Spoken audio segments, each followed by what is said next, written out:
In India, there are two good examples of somebody learning something in the mother's womb, and both them have been great disasters.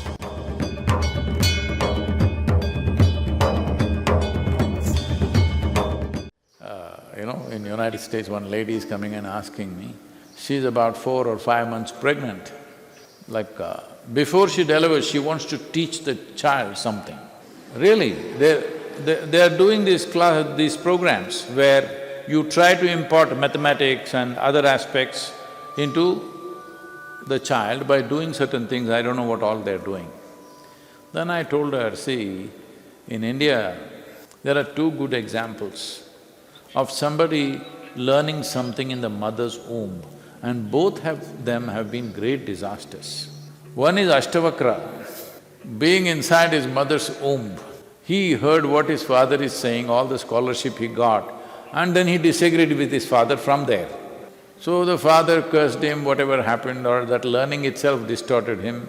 He became an absolutely distorted human being. Fortunately, he blossomed into something else because his body was distorted. Another is Abhimanyu, Arjuna's son. He also, being in his mother's womb, listening to some secrets that are being spoken, he heard only half of it. After that, maybe she drank water or something. He didn't hear the other half. So he went into the battlefield, he knew how to get in to a certain formation, but he did not know how to get out and got killed in a terrible way. So I said, see, there are two examples in our country, those guys who learned from inside the womb, what a disaster they became. Is that what you want? He became like this because somebody has been giving her brochures and saying we can teach him, make him a mathematical genius by teaching mathematics when he is inside the womb. And others have some rapid learning nonsense. By the time they're 2, 3 years of age, they're teaching them language, mathematics, this, that. This is the worst thing you can do because you're in haste. When you're in that kind of haste, you will waste everything, including your life. Most lives are going waste like this because haste about everything.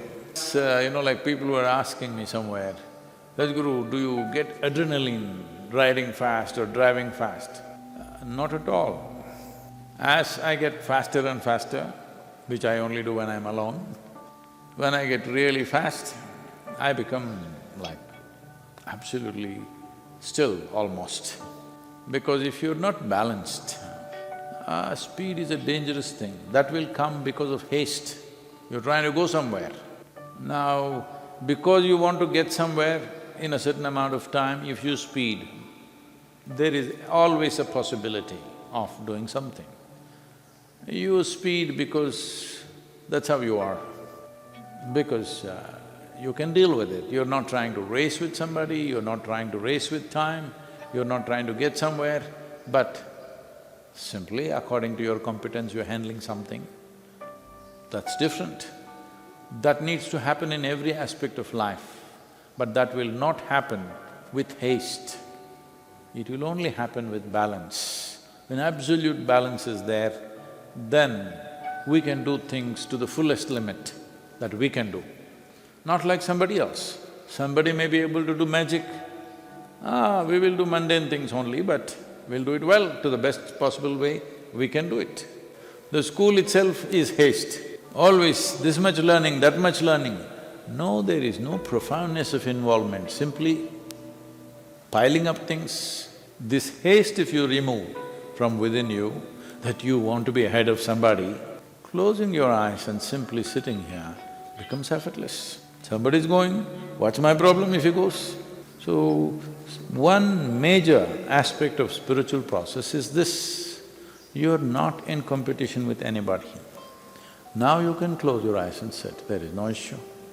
Otherwise you can't sit. You can't sit for a moment. When you're worried what somebody else is doing, you cannot sit here, you cannot sit anywhere. You will never know what it means to be at ease. If you do not know what it means to be at ease, knowing what it means to be blissful, out of question. What it means to be free, completely out of question. First and foremost thing is to come to ease. This doesn't mean you will not do anything in your life. You will do whatever you can. Everything that you can do, you will do. But you don't have to outperform somebody. This competition nonsense from the kindergarten or even before they join the school, they start telling them, I am going to put you in the best school, you must be number one, you must be the best student. So everybody else must be less than you, that's the only wish. With this kind of sickness, forget about spiritual process, even life, simple aspects of life, to eat well, to sleep well, to do things in your life, that also will not happen. This has happened to modern societies, most of them cannot sleep. Either they must pop a pill or have a drink, otherwise they cannot sleep. A whole lot of people have gotten themselves into this position simply because haste. Haste is a consequence of always wanting to be better than somebody. This one thing, if it goes away, sitting here, simply, very natural. This does not mean the dynamism of your life will be taken away in any sense, never. In fact, rest is the basis of all activity. Stillness is the basis of all dynamism. This is the way creation is made. Out of Shiva, everything happened, means everything was nothing and still out of that evolved. In our fast-paced, hyper-connected world, stillness has become a forgotten art. We are constantly bombarded with information, notification and demands on our time. We rush from one activity to another, rarely taking a moment to simply be. Our culture glorifies busyness and productivity. Stress, anxiety and burnout are an all-time high. Our attention spans are shrinking and our ability to present in the moment is diminishing. We are also focused on the next thing that we miss the richness of the present. Incorporating stillness into our daily lives can be challenging, but it is essential for our well-being. Let's see some practical ways to cultivate stillness. Meditation is a practice that involves training the mind to be present in the moment. There are many different types of meditation, so finding one that suits you is key. Start with just a few minutes a day and gradually increase the duration as you become more comfortable. Mindfulness involves paying attention to the present moment non-judgmentally. You can practice mindfulness in any activity, from washing a dishes to taking a walk. Simply focus on the sensations you are experiencing and let go of any distracting thoughts. Nature has a powerful calming effect. Spending some time outdoor in quiet natural settings can help us disconnect from the hustle and bustle of daily life and reconnect with ourselves. Take regular breaks from technology. Turn off your phone notification, silence your email, and schedule time when you completely disconnect. This will help you to be more present in the real world and reduce the constant stimuli bombarding your mind. Make a conscious effort to slow down your pace. Savor your meal, take breaks throughout the day, and resist the urge to multitask.